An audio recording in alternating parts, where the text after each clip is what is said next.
নমস্কাৰ দৰ্শকবৃন্দ, আজি অসমৰ শিক্ষাৰ পথত যোগ হল এক নতুন অধ্যায়। মুখ্যমন্ত্ৰী ডক্টৰ হিমন্ত বিশ্ব শৰ্মাই শুভাৰম্ভ কৰিলে প্ৰেৰণা আঁচনি। অসমৰ দশম শ্ৰেণীৰ পৰীক্ষাৰ্থীৰ মনোবল আৰু আত্মবিশ্বাস বৃদ্ধি কৰাৰ উদ্দেশ্যে আজিৰ পৰা আৰম্ভ হলে এই বিশেষ আঁচনি।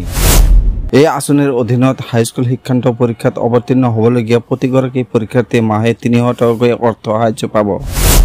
ইয়াৰ মাজেৰে ৰাজ্যৰ মুঠ ৪,৪,০০০ পৰীক্ষাৰ্থী প্ৰত্যক্ষভাৱে লাভান্বিত হ'ব বুলি মুখ্যমন্ত্ৰীয়ে জানিবলৈ দিয়ে। মুখ্যমন্ত্ৰীগৰাকীয়ে কয়, শিক্ষাৰ্থী হল অসমৰ ভৱিষ্যত। মুখ্যমন্ত্ৰীগৰাকীয়ে কয়, শিক্ষাৰ্থী হল অসমৰ ভৱিষ্যত।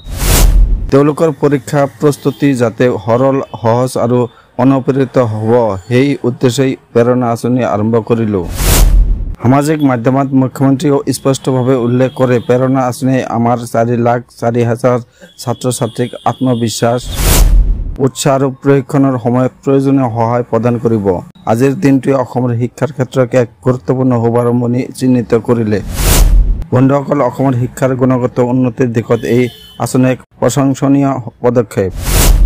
আৰু আপোনালোকে যদি এনেধৰণে শিক্ষাকেন্দ্ৰিক সকলো নতুন আপডেট সৰ্বপ্ৰথমে পাব বিচাৰে, আমাৰ চেনেলটো ছাবস্ক্ৰাইব কৰক, ভিডিঅ'টো লাইক আৰু শ্বেয়াৰ কৰক। ধন্যবাদ।